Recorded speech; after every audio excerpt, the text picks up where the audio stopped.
Haleluya. Ya Tuhan, biar pagi hari ini kami menemukan pribadi-Mu di tempat ini Tuhan.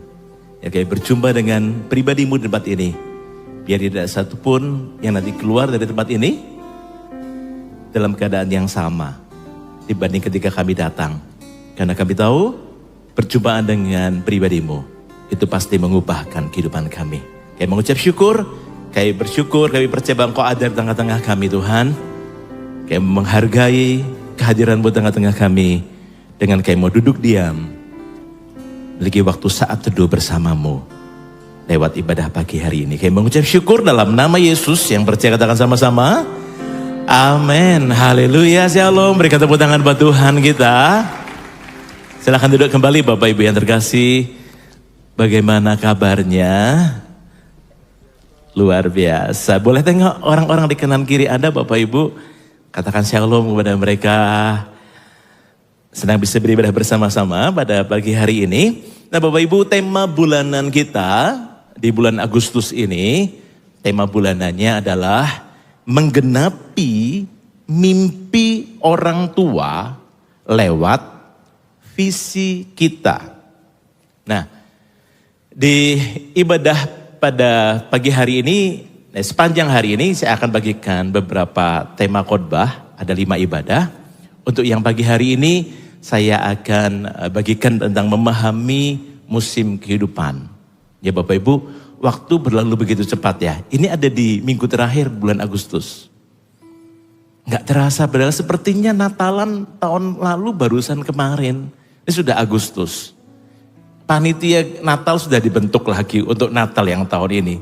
Waktu begitu cepat berlalu, iya nggak sih Bapak Ibu? Betul ya? Nah kita perlu memahami waktu kehidupan, umur makin bertambah. Tadinya mungkin masih 25, sudah mulai umur 45 kayak saya. Kadang-kadang nggak sadar gitu ya Bapak Ibu. Ini sudah berumur juga gitu ya, sudah mulai. Dan waktu, nah kita perlu memahami musim-musim kehidupan dalam kehidupan kita. Supaya kita tidak lalui begitu saja musim kehidupan ini. Seperti Musa bilang, ajarlah kami Tuhan menghitung hari-hari kami agar kami peroleh hati yang bijaksana. Nah itu nanti saya akan bagikan lengkapnya. Lalu yang kedua, di ibadah kedua, saya akan bagikan tentang melepaskan tongkat estafet. Nah saya akan bagikan sepanjang ibadah 1 sampai 4, saya akan bagikan tentang Musa dan Yosua. Ibadah pertama dan kedua dari sisi Musa sebagai pemimpin, sebagai orang tua rohani. Kita perlu memahami musim kehidupan dan ada saatnya kita harus melepaskan tongkat estafet kita kepada penerus kita. Ibadah 3 dan 4 kita akan belajar dari sisinya Yosua, si anak atau si penerus. Bagaimana melanjutkan pertandingan yang Musa belum selesaikan sepenuhnya. Musa sudah selesai, tapi sebetulnya ada rencana Tuhan yang lebih daripada itu yang perlu dilanjutkan. Lalu yang keempat, kita tahu bagaimana akhirnya Yosua memenangkan, merebut tanah Kanaan, membagi-bagi wilayah untuk suku-suku. Dan kemenangannya Yosua menurut saya itu kemenangan bersama. Musa mendahului, Yosua meneruskan, terlebih ada Allah yang setia pada janjinya. Dan kemenangan itu diraih. Ya, yang terakhir, saya akan bagikan tentang menangkap hati Tuhan, menjawab kerinduannya. Nah, saya akan bagikan soal amanat agung, perintah untuk memberitakan Injil, pergilah jadikanlah semua bangsa muridku, baptislah mereka dan sebagainya. Menurut saya amanat agung atau perintah untuk memberitakan Injil ini merupakan kerinduan hati Tuhan atau mimpi Tuhan karena Dia rindu supaya tidak seorang pun binasa. Amin. Gereja Tuhan, kita semuanya, kita yang harus jawab kerinduan atau mimpi Tuhan itu. Di ibadah yang kelima saya akan bagikan itu. Oke, siap di ibadah yang pertama Bapak Ibu tentang subjudulnya adalah memahami musim kehidupan. Kita akan belajar dari kehidupannya Musa. Nah Bapak Ibu, suatu hari beberapa tahun yang lalu, ya saya baca ini dari sebuah literatur. Sebelum Disneyland, kita tahu taman hiburan yang besar yang sangat terkenal. Sebelum Disneyland yang lebih besar itu jadi pernah dibikin di kota yang lebih kecil atau skala yang lebih kecil. Kemudian ini dibikin untuk skala yang lebih besar, Disneyland ini. Ya. Walt Disney pemiliknya meninggal dunia karena tumor atau kanker paru-paru. Di peresmian taman hiburan atau Disneyland yang lebih besar ini, ketika peresmian, ya, ketika kemudian itu jadi, salah satu staf direksi berkata di hari peresmian itu kepada istrinya Walt Disney, "Bu, seandainya Tuan Walt ada di sini dan melihat semua ini terjadi, semua ini ada sekarang ini ya." Istri Walt Disney berkata kepada orang itu, "Kamu keliru. Dia sudah melihat semuanya ini. Bahkan sebelum semuanya ini ada atau jadi." Ide atau visi itu ada di pemikirannya Walt Disney. Ada di pemikiran dan ada di hatinya. Namun dia belum sempat menyelesaikannya. Butuh orang lain untuk mengerjakannya sampai tuntas. Nah, Bapak Ibu Saudara-saudari, firman Tuhan berkata demikian. Kita buka dulu ya, Ulangan 31 ayat 2. Namun sebelumnya saya ingin kita belajar sama-sama bahwa visi dan dari Tuhan itu melampaui kapasitas satu orang. Pemimpin perlu menghimpun orang-orang yang menangkap visi. Mempunyai pikiran dan perasaan yang sama untuk memadukan kemampuan-kemampuan mereka guna mewujud nyatakan visi tersebut. Ya, George Barna dari Barna Research, ahli kepemimpinan berkata demikian. Visi dari Tuhan itu melampaui kapasitas satu orang. Ya. Oleh karena itu pemimpin perlu menghimpun orang-orang yang menangkap visi, yang mempunyai pikiran dan perasaan yang sama untuk memadukan kemampuan-kemampuan sumber daya yang ada tersebut, memadukannya guna nyatakan visi tersebut. Nah, kenapa Bapak Ibu? Ya, kenapa kok visi itu tidak bisa dikerjakan satu orang? Karena visi yang dari Tuhan itu besar. Amin. Kita butuh orang lain untuk bersama-sama mewujud nyatakan visi atau mimpi yang datang dari Tuhan. Nah, Bapak Ibu, visi 2030-300. Kerinduan Pastor Philip, kerinduan gereja ini, kerinduan Tuhan atas gereja ini yang menjadi kerinduan kita bersama. 2030 kita rindu mendirikan atau mempersembahkan 300 gereja lokal. Dan juga untuk jangka panjang adalah 1000 gereja lokal yang kuat dengan 1 juta murid. Berapa banyak Anda tahu? Anda sering mendengar ini, boleh angkat tangan Anda tahu aja gak apa-apa. Anda tahu? Buat yang belum tahu saya beritahu bahwa gereja ini, gereja di mana Anda beribadah pagi hari ini, memiliki kerinduan pada tahun 2030. Kita rindu mempersembahkan bagi Tuhan 300 gereja lokal. Dan untuk jangka panjang yang tidak ditentukan kapan itu, 1000 gereja lokal yang kuat dengan 1 juta murid Kristus. Nah, Bapak Ibu, Pastor Philip gak bisa sendirian. Gak bisa hanya dengan 5-10 orang.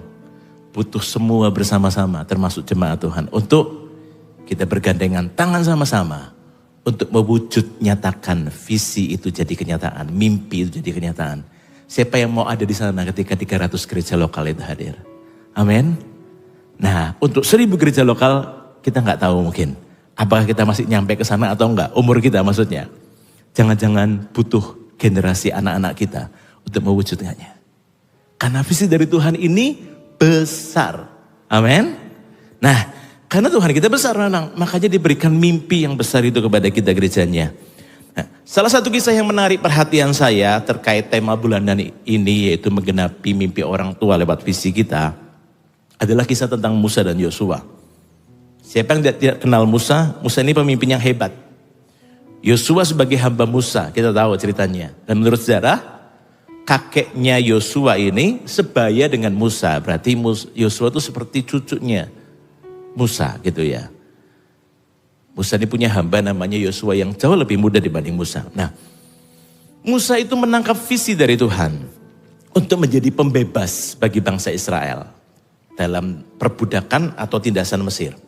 Ya, nah, Musa ini mendapatkan visi dari Tuhan, tugas dari Tuhan untuk membebaskan mereka keluar dari Mesir dan masuk ke tanah perjanjian, ke tanah yang berlimpah susu dan madu, kata firman Tuhan. Namun kita tahu ceritanya ketika mereka keluar dari Mesir masuk ke padang gurun, banyak drama yang terjadi. Ya, ada ungkapan berkata, butuh 1 malam saja untuk mengeluarkan bangsa Israel dari Mesir. Tapi butuh 40 tahun untuk mengeluarkan Mesir dari hatinya bangsa Israel. Sampai semua orang yang lahir di Mesir kecuali Yosua dan Kaleb harus mati di padang gurun. Begitu banyak drama yang terjadi, kita tahu cerita itu. Kita mengetahui bagaimana ceritanya berulang kali bangsa Israel memberontak terhadap Tuhan, terhadap kepemimpinan Musa, mengeluh berkali-kali, menggerutu berkali-kali. Dan suatu kali Musa itu membuat kesalahan ketika dia melanggar kekudusan Tuhan, kata firman Tuhan. Tuhan menyuruh dia ketika bangsa Israel itu di Meriba, bangsa Israel bersungut-sungut minta air. Ini kisah yang kedua kali, kejadian yang kedua kali.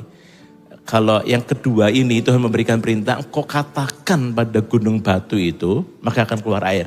Tapi Musa tidak mengatakan tok. Musa memukulnya dengan tongkatnya 2 kali. Itu melanggar kekudusan. Bagi Tuhan itu melanggar kekudusan. Ya. Akhirnya Tuhan membuat keputusan untuk tidak mengizinkan Musa masuk Kanaan. Ingat cerita itu ya Bapak Ibu ya. Dan menjelang akhir hidupnya, Ulangan 31 ayat 2 berkata demikian. Kita lihat sama-sama. Berkatalah ia kepada mereka, aku sekarang berumur 120 tahun. Musa 40 tahun di Mesir, 40 tahun di Midian, dan 40 tahun dia di padang gurun memimpin bangsa Israel keluar dari Mesir. Aku sekarang berumur 120 tahun. Aku tidak dapat giat lagi. Dan Tuhan telah berfirman kepadaku, sungai Yordan ini tidak akan kau seberangi. Ini merupakan keputusan Tuhan bahwa Musa memang tidak akan menginjakkan kaki ke tanah Kanaan itu. Sungai Yordan ini tidak akan kau seberangi. Ini keputusan Tuhan. Bapak Ibu yang terkasih, Musa pemimpin yang luar biasa. 10 tulah terjadi lewat kepemimpinannya. Mujizat yang dilakukan Tuhan melalui Musa, melalui kepemimpinannya. Ketika mereka minta daging, Tuhan kirim burung puyuh dan sebagainya. Terlihat kepemimpinannya luar biasa. Tiang awan, tiang api, Tuhan menyertai kepemimpinannya Musa. Musa adalah pemimpin yang hebat dan rajin. Namun dia pernah terjebak menjadi pemimpin yang mengerjakan semuanya atau one man show. Ingat? Ketika Yitro mengunjungi, ketika mertua Musa mengunjungi Musa di padang gurun. Yitro melihat Musa ini, di depan Musa itu antri banyak orang. Untuk minta pendapat, untuk minta advice, untuk konseling sama Musa. Dari pagi, nanti mungkin siang istirahat, lanjut lagi sampai sore. Yitro merasa, kalau kamu seperti ini terus ya, lambat laun, pasti kamu itu akan mengalami kering secara emosi, secara jiwa dan juga secara roh. Juga secara fisik. Nggak boleh seperti itu. Nggak boleh semuanya berpusat pada dirimu. Angkat pemimpin atas 1000 orang. Ingat cerita itu ya. Angkat pemimpin atas 100 orang, atas 50 orang, atas 10 orang. Yitro mengajarkan, Yitro diberi hikmat oleh Tuhan. Supaya Musa tidak terus mengerjakan semuanya itu sendiri. Musa sempat, ya, dalam keterbatasannya dia juga. Dia sempat jadi pemimpin yang demikian, yang mengerjakan semuanya itu sendiri atau one man show. Nah, yang pertama ini Bapak Ibu, menurut saya, orang tua atau pemimpin, kita perlu menjadi orang tua atau pemimpin yang mengenali musim kehidupan. Termasuk kehidupan kita sendiri sebagai orang tua atau pemimpin. Dengan mengenali musim dan waktu dan juga keterbatasan kita. Kita gak bisa lakukan semuanya sendiri, betul ya? Kita akan menyadari bahwa kita perlu orang lain. Kita perlu generasi berikutnya untuk meneruskan visi atau mimpi kita. Kita perlu ulurkan tongkat estafet itu suatu hari kepada penerus kita. Dan kita gak boleh genggam terus tongkat estafet itu. Ada saatnya untuk melepaskannya. Tongkat itu bicara soal otoritas, atau kendali. Otoritas, kekuasaan atau kendali, ada saatnya kita harus melepasnya. Termasuk Bapak Ibu bukan hanya secara rohani, tapi juga dalam bisnis atau pekerjaan. Ya.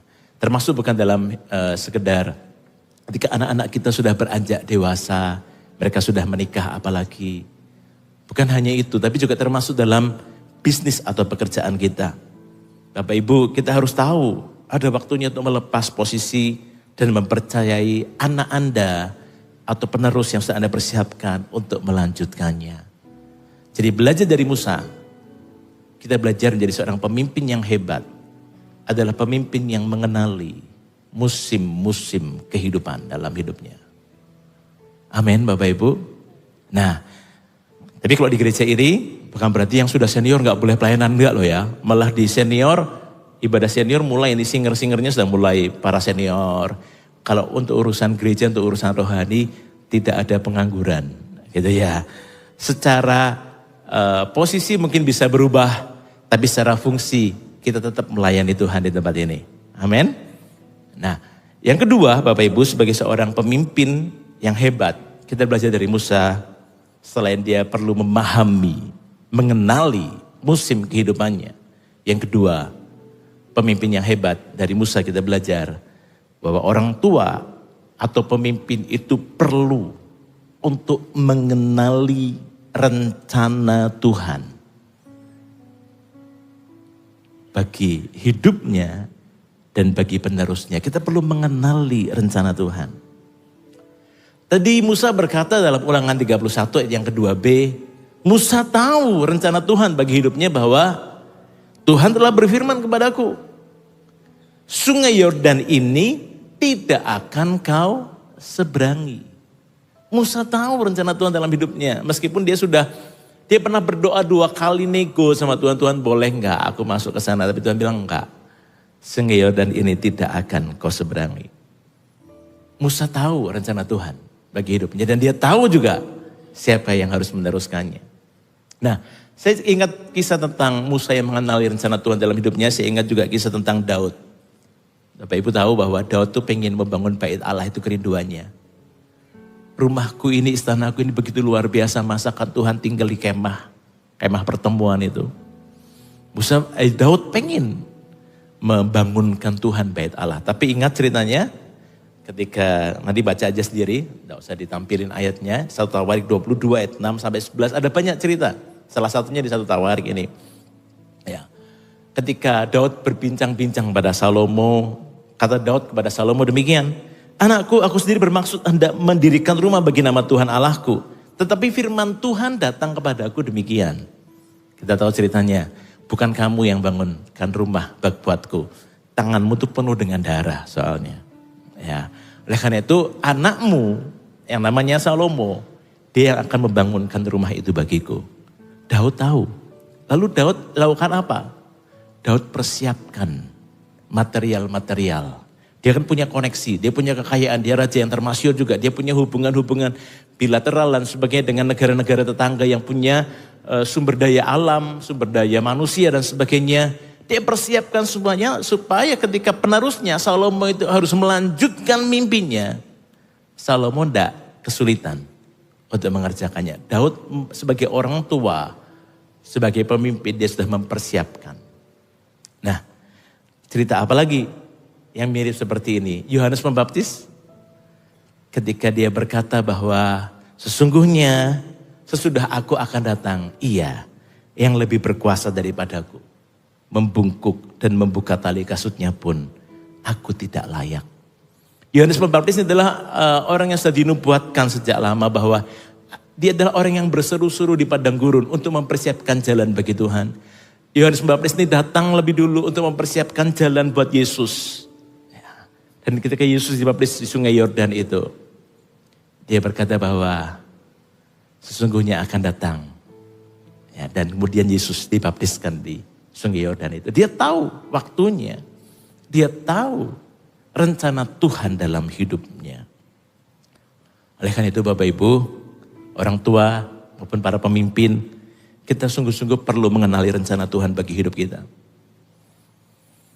Jadilah orang tua atau pemimpin yang prayerfully, yang banyak berdoa. Termasuk buat anak-anak kita, buat penerus kita Bapak Ibu. Minggu lalu Pastor Papo cerita bahwa bagaimana dia berdoa buat anaknya yang masih kecil, masih elementary, masih SD. Berdoa buat pasangan hidupnya bahkan, yang mungkin itu masih kejadian berapa belas tahun lagi nantinya. Tapi dia berdoa dari sekarang. Demikian orang tua perlu mendoakan pasangan hidup buat anaknya, apalagi anak Anda sudah beranjak remaja dan sebagainya. Ya. Kita mungkin harus memilihkan, kita membantu anak untuk mengarahkan mereka untuk sekolah sampai SMA dan sebagainya. Tapi nanti sampai kuliah, anak itu harus membuat keputusannya sendiri untuk memilih mau kuliah di mana, jurusan apa dan sebagainya. Meskipun tetap ada bimbingan orang tua di dalamnya. Tapi kita peran kita perlu untuk mendampingi mereka untuk bisa membuat keputusan yang tepat untuk hidup mereka. Oleh karena itu, saya dorong kita semuanya termasuk saya. Yuk, mau jadi orang tua yang atau pemimpin yang prayerfully, yang banyak berdoa sungguh buat penerus kita, buat anak-anak kita. Ya. Supaya kita ngerti rencana Tuhan dalam hidup kita, dalam hidup mereka. Dan kemudian kita menyampaikannya, kita mengarahkannya. Saya percaya bahwa seperti anak panah di tangan pahlawan, kata firman Tuhan. Anak panah itu anak-anak kita. Pahlawannya yaitu Anda dan saya, para pemimpin, para orang tua. Kita siap mengarahkan anak panah kita ke sasaran yang tepat, bukan yang melenceng. Orang tua perlu banyak berdoa. Orang tua perlu banyak berdoa. Saya merasakan hati Tuhan itu Bapak Ibu. Lalu yang ketiga, bagaimana menjadi pemimpin rohani yang hebat? Kita belajar dari Musa. Terus yang ketiga yaitu orang tua atau pemimpin. Kita tuh harus menemukan kepenuhan atau contentment. Kepenuhan di dalam Tuhan. Maksudnya apa? Mungkin Bapak Ibu ada dalam situasi kehidupan yang seperti ini. Seperti Musa bilang, aku sekarang berumur 120 tahun. Aku tidak dapat giat lagi. Mungkin Bapak Ibu sedang ada dalam musim kehidupan yang seperti itu. Atau sudah memasuki musim kehidupan yang seperti itu. Atau akan memasuki musim kehidupan yang seperti itu. Firman Tuhan ingin mempersiapkan Anda lebih dulu buat Anda yang akan memasuki ke sana. Suatu hari nanti pun kita semua akan masuk ke season itu. Ke musim itu. Firman Tuhan ini, ingat firman Tuhan ini. Kita perlu menemukan bahwa kepuasan, kepenuhan, contentment itu di dalam Tuhan. Nah Bapak Ibu, sekali lagi George Barna ngomong seperti ini. Pemahaman atas kepemimpinan. Kepemimpinan yang sejati itu tidak berkenaan dengan kedudukan, kekuasaan, jabatan, ketenaran. Melainkan ketaatan sebagai seorang hamba, sebagai seorang pelayannya menghasilkan perubahan. Jadi sekalipun posisi itu tidak lagi Anda pegang, tongkat estafet itu harus dilepaskan. Bukan berarti tanpa posisi kita nggak bisa berfungsi. Amin. Bapak Ibu, yang penting adalah, bukankah yang penting adalah fungsi, bukan posisi. Apalah artinya jika seseorang memiliki posisi namun tidak berfungsi, gitu ya. Tapi kalau Anda diberi Tuhan kepercayaan untuk sebuah posisi, kerjakan, lakukan dengan sungguh-sungguh. Anda punya otoritas. Amin. Ada sejumlah orang untuk Anda pimpin mereka. Ya, jadi fungsi bukan posisi. Satu hari saya pernah dengar seorang teman cerita bahwa dia cerita tentang omnya gitu ya. Yohanes, saya mau cerita. Oh iya Pak. Kadang-kadang tuh ya, orang tuh gak siap untuk pensiun. Ya, post power syndrome dia bilang. Stres. Om saya itu, dia adalah direksi atas sebuah perusahaan yang terkenal, jabatannya dia tinggi. Ada supir dari perusahaan, ada orang yang selalu membawakan tas kerjanya dia, bawa ke kantor dari mobil, dari kantor dibawa ke mobil tanpa dia harus bawa sendiri tas kerjanya. Diperlakukan dengan luar biasa karena dia memang pimpinan yang luar biasa. Namun ketika musim itu harus terjadi, ketika dia harus pensiun, ketika dia harus meletakkan posisinya, nggak ada lagi sopir yang nyopirin dia, nggak ada lagi orang yang bawakan tasnya, nggak ada orang lagi yang berkata, selamat pagi Pak, saya mendudukkan badannya. Dia kemudian jadi stres, ya. Dia kemudian jadi, ya mungkin dia masuk dalam yang istilah orang namanya apa itu post power syndrome dan sebagainya. Nah, Bapak Ibu yang terkasih, sadarilah bahwa musim kehidupan itu bisa berubah. Kita perlu berdamai ketika musim itu datang. Amin Bapak Ibu. Ya, kita perlu berdamai ketika musim itu datang. Justru ketika musim itu datang, bukankah kita berarti punya waktu yang lebih banyak dengan keluarga kita, dengan orang-orang yang kita kasihi. Kita punya waktu lebih banyak mungkin untuk melayani Tuhan. Nah, ketika kita menemukan contentment atau kepuasan di dalam Tuhan. Kalau Tuhan itu yang jadi kepuasan kita. Ketika musim kehidupan itu datang, kita akan memasukinya dengan sukacita. Amin. Bukan dengan berat hati, bukan dengan nanti kalau tidak ada orang yang menghargai aku gimana sebagainya, enggak. Karena kita tahu kepuasan kita adalah di dalam Tuhan. Nah Bapak Ibu Saudara-saudari, dulu waktu ada lebih muda, kita lebih muda, mungkin kita bisa ikut aktif apa, mission trip ke sana, ke sini dan sebagainya, terlibat dalam event-event, kegerakan dan sebagainya. Ketika usia bertambah, mungkin masuk usia yang lebih senior, mungkin kita nggak bisa kemana-mana sendiri. Ya, kita ikuti, bahkan kadang-kadang kita ikuti jadwal anak, betul ya, atau cucu kita. Kadang-kadang kalau habis ibadah seperti ini, setelah ibadah selesai gitu ya. Ada beberapa orang tua itu nunggu duduk di foyer depan. Ketika saya tanya, Pak, Bu, sudah selesai ibadah atau mau ikut ibadah? Ibadah yang berikutnya maksud saya. Oh sudah selesai ibadah. Oh iya Pak, mau ibadah lagi? Enggak. Loh kenapa Bapak Ibu di sini? Mau ketemu seseorang? Enggak. Lagi nunggu anak kami lagi evaluasi pelayanan. Ya. Jadi kan nanti kita sudah mulai masuk musim itu, kalau dulu kita bisa kemana-mana sendiri, nyetir sendiri kemana-mana. Mungkin ada masanya di mana kita dituntun seolah-olah didikte jadwal kita oleh jadwalnya anak-anak kita. Kita perlu bergantung pada orang lain. Ketika musim itu datang, kita harus berdamai. Kita harus mempersiapkan diri ketika suatu itu datang. Bukan berarti pensiun dini ya Bapak Ibu, bukan itu maksud saya. Maksudnya adalah berbuah, kita sampai tua pun kita akan terus berbuah. Firman Tuhan bilang, sampai masa putih rambut, sampai masa tua pun kok akan tetap berbuah menjadi gemuk dan segar, kata firman Tuhan. Gemuk itu maksudnya bukan gemuk badannya, ya, tapi gemuk, hidupnya itu berbuah-buah gitu ya. Nah Bapak Ibu, oleh karena itu kita perlu menemukan kepuasan atau contentment itu di dalam Tuhan. Bergembiralah ketika waktu itu datang. Bersyukurlah kalau Anda mungkin nanti, kita sudah pindah di rooftop ya. Satu hari nanti. Ketika Anda nunggu di lobi, nunggu siapa Pak? Nunggu anak kami lagi evaluasi pelayanan. Bersyukurlah anak-anak Anda melayani Tuhan. Amin. Ya, Anda bisa lakukan fungsi yang lain. Percayakah Anda bahwa doa Bapak Ibu itu, doa Anda itu bisa menjagai anak-anak Anda? Bahkan percayakah Bapak Ibu bahwa doa-doa Bapak Ibu bisa mengubah sejarah? Termasuk mengubah sejarah anak-anak Bapak Ibu, termasuk mengubah sejarah bahkan sebuah kota. Saya beberapa waktu lalu, beberapa hari ini juga saya lihat lagi buku itu. Ketika ini sedikit menyimpang Bapak Ibu, ketika tahun 1900-an awal terjadi sebuah kebangunan rohani di Skotlandia. Kemudian sampai ke beberapa negara di Kepulauan Hebrides. Sampai orang-orang itu, Bapak Ibu, kita belum pernah mengalami kebangunan yang seperti ini menurut saya. Dan kita mau rindukan ini sama-sama. Kebangunan yang seperti apa sih? Kebangunan yang tanpa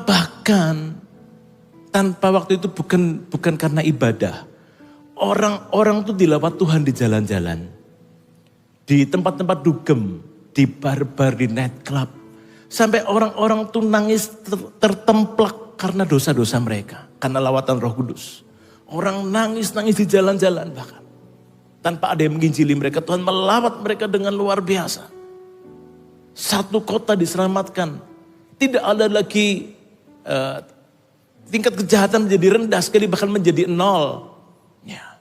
Tahun 1900-an awal, dan mungkin pernah terjadi juga sebenarnya saya nggak ngerti, tapi yang sejarah yang saya pernah baca, pernah terjadi kebangunan rohani yang seperti itu.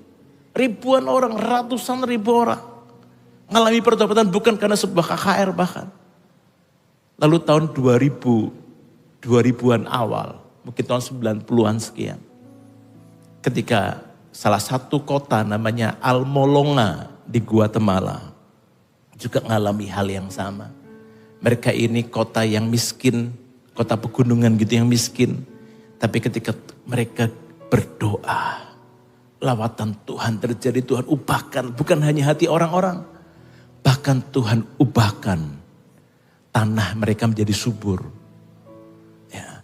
Wortel itu bisa setangan gitu gedenya Bapak Ibu. Setangan orang pria yang gede, yang fitnessan gitu lah. Segede itu. Mereka menjadi kota yang mengirim sayur-sayuran terbesar ke Amerika Utara. Tuhan pulihkan. Kalau Bapak Ibu lihat videonya gitu ya. Di YouTube ada sih Almolonga Revival gitu. Bagaimana kota-kota itu, bagaimana di kota itu nama-nama toko diganti. Jadi El Shaddai, jadi apa macam-macam. Truk-truknya tuh stikernya, kalau di sini kan stikernya kalau di bak truk tuh bagian belakangnya kan kadang-kadang gambarnya kan macam-macam gitu ya Bapak Ibu. Kalau di sana enggak, tulisannya El Shaddai, Jesus, Immanuel. Waduh, rasanya rohani banget kota itu. Namun sebelumnya mereka ini penyembah berhala luar biasa. Orang-orang pagi-pagi ditemukan di selokan, di parit dalam keadaan mabuk. Mereka lagi mabuk. Tapi Tuhan putar balikan. Waktu itu, saya nggak tahu sekarang, 8 dari 10 orang penduduk mereka lahir baru dan terima Yesus. Itu luar biasa. Nah, kembali ke kebangunan rohani tahun 1900-an awal di Hebrides, di Wales, di Skotlandia, di Kepulauan Hebrides ini. Ketika Tuhan melawat sebuah kota. Ketika saya baca begitu, saya nangis, saya bilang, Tuhan, ini belum pernah terjadi di umur hidupku. Aku pengen alami, meskipun kita mengalami kebangunan rohani, kita ngelihat bagaimana jiwa-jiwa ditambahkan, pertumbuhan rohani terjadi, pertambahan jiwa-jiwa secara signifikan terjadi, ciki-ciki melahirkan memenuhi kota ini, betul ya? Tapi saya percaya ada sebuah kebangunan rohani yang lebih daripada itu yang Tuhan sudah sediakan. Kalau kita mau mengerjakan bagian kita. Kebangunan rohani di Hebrides itu dimulai dari beberapa orang, salah satunya adalah 2 orang. Oma-oma, umur 84 dan adiknya umur 82 tahun. Mereka berdoa setiap hari di sebuah gudang yang tua, yang reot. Mereka berdoa tiap hari mengingini sebuah kebangunan rohani. Dan itu terjadi. Percayakah Anda Bapak Ibu, usia boleh senior, boleh tidak ada lagi posisi, tapi fungsi tetap bisa kita kerjakan, lakukan doa Anda. Kalau dari cerita ini aja bisa mengubah sebuah kota. Apalagi ketika Anda berdoa buat anak-anak Anda atau keturunan Anda. Tuhan bisa menjawab. Bukan hanya bisa, Tuhan sangat ingin menjawab. Tuhan menunggu. Ya. Dan juga yuk, saya mendorong, saya mengajak kita untuk mengingini kebangunan rohani yang belum pernah kita alami yuk. Saya pengen ngalamin itu Bapak Ibu. Ketika seluruh kota Surabaya ini alami revival yang seperti itu, bukan hanya di gereja, bahkan di luar-luar, di mal-mal pun tiba-tiba orang-orang berlutut menangis. Menyadari akan dosanya. Bertobat di depan Tuhan. Kenapa enggak? Kenapa enggak kita menginginkan hal itu? Karena Tuhan kita Tuhan yang besar. Tuhan yang mampu mengerjakan lebih daripada apa yang kita pikirkan, bahkan apa yang kita minta dan kita doakan. Amin Bapak Ibu. Ya, nah, apa sih ketakutan orang tua atau pemimpin yang menjelang akhir masa jabatannya? Yaitu apa? Seringkali ketakutannya berupa takut ditinggalkan. Takut dilupakan. takut kesepian. Yang pasti Tuhan berjanji demikian Bapak Ibu. Lihat sama-sama Yesaya 46 ayat 3 sampai 4. Ini janji Tuhan buat kita semuanya. Saya ngomong firman Tuhan ini bukan hanya untuk Anda yang sudah berumur lebih lanjut. Untuk saya sendiri juga suatu hari nanti saya akan masuk ke musim kehidupan seperti itu. Yesaya 46 ayat 3 sampai 4 berkata demikian. Dengarkanlah aku hai keturunan Yakub, hai semua orang yang masih tinggal dari keturunan Israel. Hai orang-orang yang kudukung sejak dari kandungan. Hai orang-orang yang kujunjung sejak dari rahim. Sampai masa tuamu, bahkan sebelum kita lahir di bumi ini. Sejak kita masih di rahim ibu kita pun, Tuhan itu sudah mendukung kita, kata firman Tuhan tadi. Ayat 4 berkata, sampai masa tuamu, aku tetap Dia, aku tetap Allah yang setia. Dan sampai masa putih rambutmu, aku menggendong kamu. Aku telah melakukannya. Sejak engkau belum ada, sebelum kau lahir di bumi, sejak engkau dalam pemikiranku, sejak engkau dalam rahim ibumu, aku telah melakukannya. Aku telah mendukungmu dan mau menanggung kamu terus. Aku mau memikul kamu, menggendong kamu dan menyelamatkan kamu. Amin Bapak Ibu. Bukankah kita punya Tuhan yang luar biasa, Dia Allah yang setia? Amin. Saya berharap ketika kita baca firman Tuhan ini, saya percaya bahwa ketika Anda berkata amin, maka firman Tuhan itu terjadi dalam hidupmu. Anda tahu bahwa oke, aku punya Tuhan yang setia, yang dari bahkan sebelum aku lahir Dia sudah mendukung aku, dan sampai masa putih rambutku Tuhan berjanji akan menggendong aku.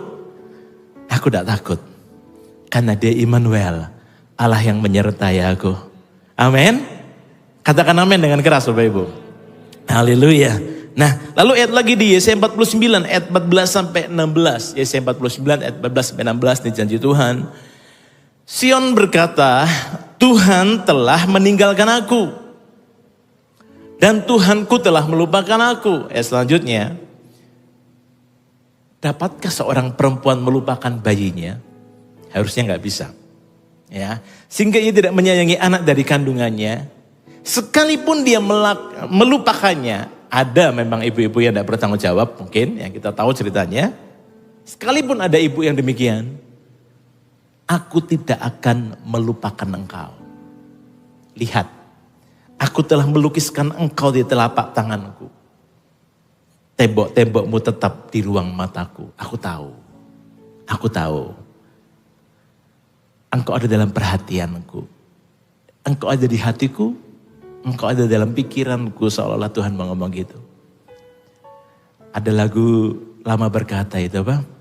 Ku di tanganmu, ku di hatimu, di pikiranmu, di rencanamu. Tak pernah ku sendiri. Amin. Ku di tanganmu, ku di hatimu, ku di hatimu, di pikiranmu,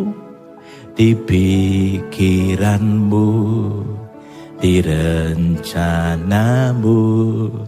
Tak pernah ditinggalkan. Kau di tanganku, seolah-olah Tuhan Yesus mau nyanyi ini buat Anda. Kau di hatiku. Tuhan Yesus katakan, di pikiranku, di rencanaku. Tak pernah kau sendiri. Biarkan Tuhan bernyanyi buatmu. Kau di tanganku, namamu tertulis di telapak tanganku, kata firman Tuhan. Kau di hatiku, di pikiranku, di rencanaku. Tak pernah ku tinggalkan. Amin Bapak Ibu. Buat Anda mungkin yang merasa takut ditinggalkan, takut dilupakan, takut sendirian. Biar Tuhan nyanyikan lagu itu buat Anda. Bahwa engkau itu ada dalam pikirannya, di hatinya. Engkau tidak akan pernah ditinggalkan. Bukankah namanya Immanuel? Allah, aku Allah yang mendukungmu sejak engkau belum lahir, sejak engkau ada dalam rahim ibumu. Aku sudah melakukannya, aku mau menanggung kamu terus dan sampai masa putih rambutmu. Aku akan menggendong kamu. Amin. Mari kita berikan tepuk tangan buat Tuhan yang setia demikian. Tidak bisa sampai ke Kanaan, ke negeri yang Tuhan janjikan, tentu membuat Musa kecewa, sedih. Ia hanya diizinkan melihat dari jauh Kanaan itu. Namun yang pasti, bukan karena tidak bisa menikmati negeri yang berlimpah susu dan madu yang membuatnya sedih. Namun sempat mendukakan hati Tuhan. Itulah yang membuat Musa itu sedih dan kecewa. Mungkin kecewa dengan dirinya sendiri. Kenapa kok lakukan itu? Buat Musa, Tuhan adalah kepuasannya. Bukan susu dan madu. Bukan Kanaan yang dia sesali. Mendukakan hati Tuhan itu yang dia sesali. Karena Musa tahu bahwa contentment dia, kepuasan dia itu bukan negeri susu dan madu. Yang dia tidak berhasil masuk. Tapi dia tahu bahwa contentment dia, kepuasan dia adalah di dalam pribadi Tuhan itu sendiri. Keluaran 33 ayat 2 sampai 3 berkata demikian, dan ayat yang ke Keluaran 33 ayat 2 sampai 3 dan ayat 15 berkata demikian. Ini kisah tentang ketika Tuhan begitu marah pada bangsa Israel karena mereka membuat patung anak lembu emas, kemudian Tuhan mau membinasakan mereka, tapi Musa kemudian minta ampun, bernegosiasi mewakili bangsa Israel. Kemudian Tuhan membuat keputusan, mengubah keputusan seperti ini. Lumayan sih Bapak Ibu sebetulnya. Tuhan tuh ngomong seperti ini. Aku akan mengutus seorang malaikat berjalan di depanmu. Seorang malaikat. Bukan dirinya, tapi malaikat berjalan di depanmu. Dan akan menghalau orang Kanaan, orang Amori, orang Het, orang Feris, orang Hewi, dan orang Yebus. Yakni ke suatu negeri yang berlimpah-limpah susu dan madu. Sebab aku tidak akan berjalan di tengah-tengahmu. Aku sendiri tidak akan berjalan di tengah-tengahmu. Malaikatku akan kuutus. Ya. Karena aku ini bangsa yang tegar tengkuk. Supaya aku jangan membinasakan engkau di jalan. Tuhan tuh berkata, oke, aku ampuni. Kalian akan tetap ke negeri yang berlimpah susu dan madu. Seperti yang aku janjikan. Tapi aku sendiri tidak hadir. Malaikatku yang akan kuutus. Ingat cerita itu Bapak Ibu? Nah, kemudian terjadi negosiasilah dengan Tuhan dan sebagainya. Ayat 15 berkatalah Musa kepada Tuhan. Tuhan, jika engkau sendiri tidak membimbing kami, kalau engkau sendiri tidak memimpin kami, ada di tengah-tengah kami, kalau cuma malaikatmu Tuhan, aku tidak mau. Jangan suruh kami berangkat dari sini. Dari cerita ini, seolah Musa hendak berkata, enggak apa-apa Tuhan di padang gurun yang gersang ini, asal engkau beserta kami. Asal engkau ada di tengah-tengah kami. Buat apa negeri yang berlimpah susu dan madu, tapi tidak ada Tuhan di dalamnya, tidak ada engkau di dalamnya. Dari cerita ini kita tahu bahwa buat Musa, kepuasannya, kepenuhannya, contentmentnya adalah dalam pribadi Tuhan. Bukan negeri yang berlimpah susu dan madu. Amin Bapak Ibu. Nah, pribadi Tuhanlah yang menjadi kepuasan hati Musa. Saya dorong kita semuanya, yuk temukan kepuasan itu di dalam Tuhan. Bukan di dalam apa yang bisa kita raih di tangan kita. Bukan kepada otoritas atau jabatan yang kita punya. Tapi kita tahu bahwa kepuasan kita itu ada di dalam pribadinya. Amin. Saya undang teman-teman PAW bisa naik ke atas. Mari Bapak Ibu kita mau berdiri bersama-sama. Kita mau buka hati kita buat Tuhan. Saya ingin kita nyanyikan lagu lama ini. Yesus sahabatku. Supaya kita menyadari bahwa kita punya Tuhan. Dia adalah Immanuel. Dia sahabat kita, pernah meninggalkan kita apapun musim kehidupan kita. Haleluya, kita nyanyikan lagu ini. Yesus, sahabatku, Kaulah perlindunganku. Yesus, Kau Rajaku, kota benteng hidupku. Sekali pun ku berjalan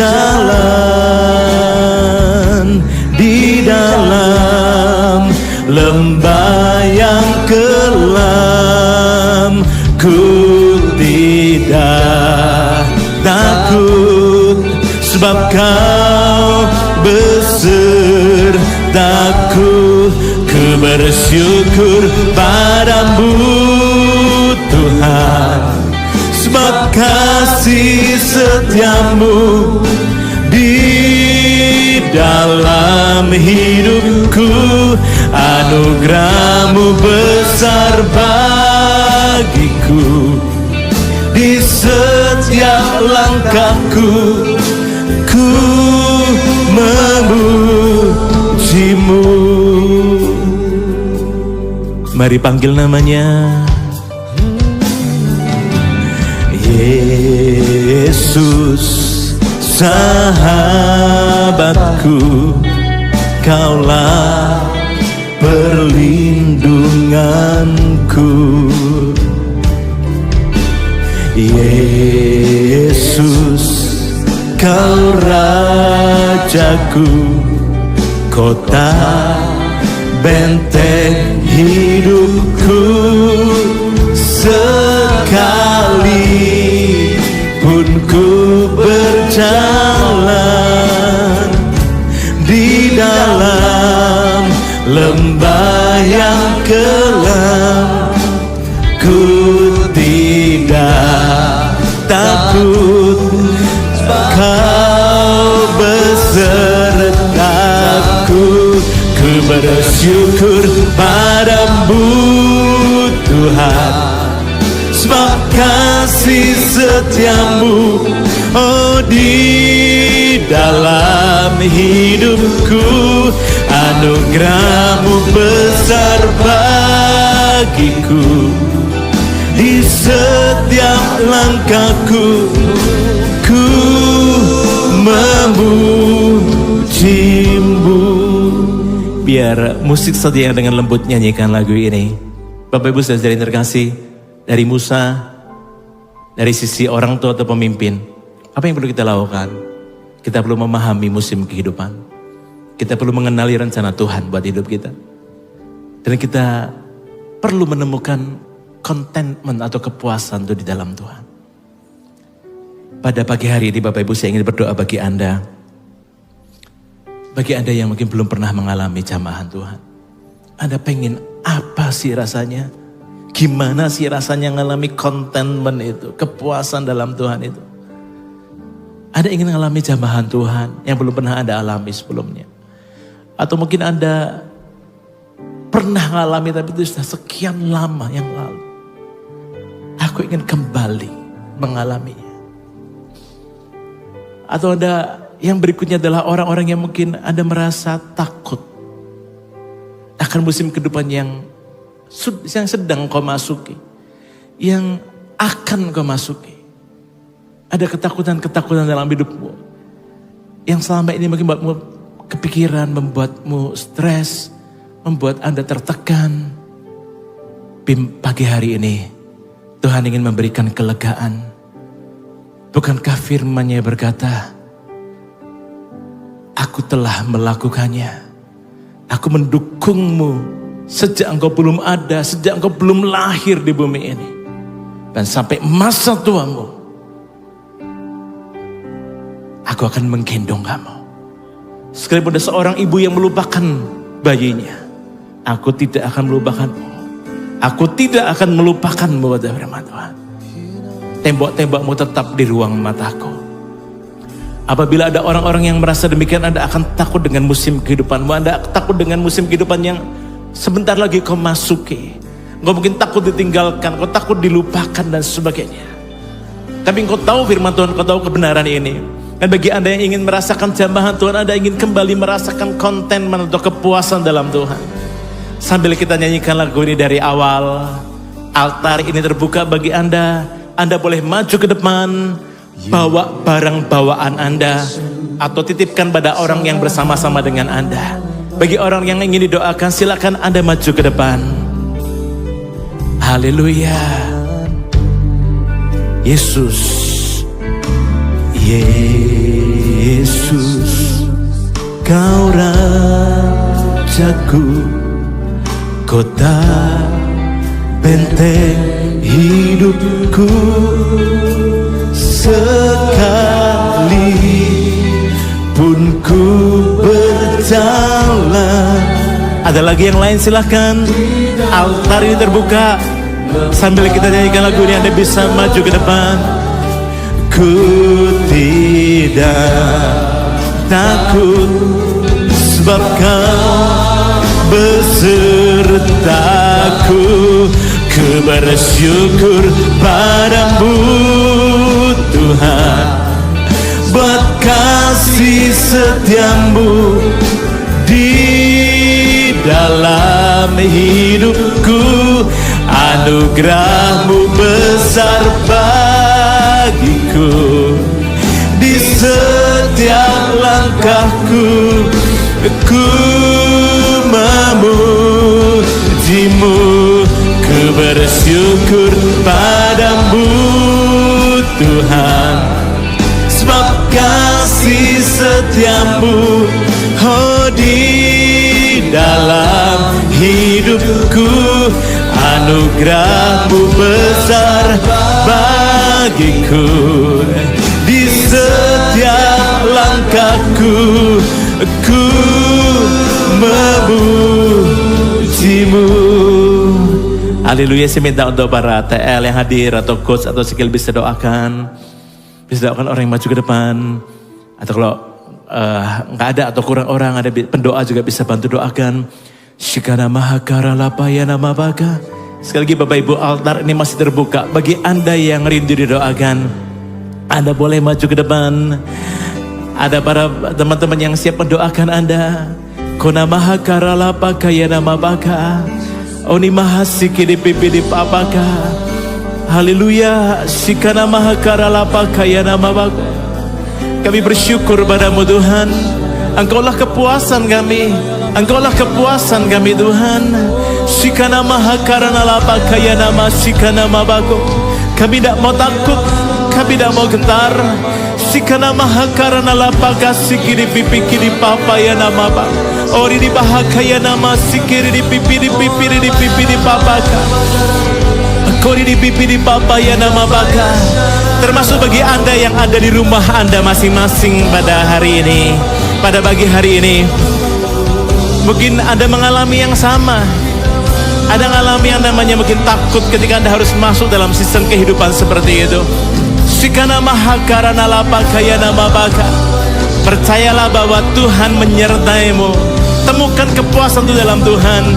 Biar jamahannya melawatmu pada pagi hari ini. Biar dalam hatimu mengalami yang namanya kepuasan karena pribadinya. Bukan karena apa yang ada di tanganmu.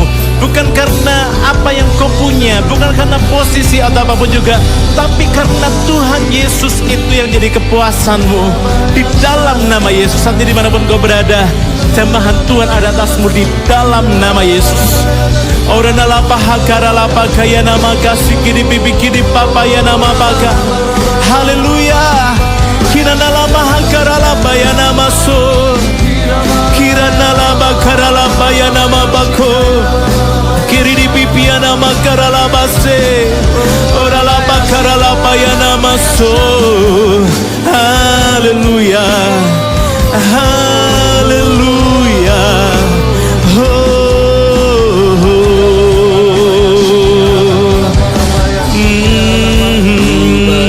Katakan ku bersyukur padamu Tuhan. Sebab kasih setiamu di dalam hidupku. Anugerahmu besar bagiku, di setiap langkahku. Mari bersama-sama angkat tanganmu, katakan, ku bersyukur padamu Tuhan, sebab kasih setiamu di dalam hidupku. Anugerahmu besar bagiku, di setiap langkahku. Ku memujimu,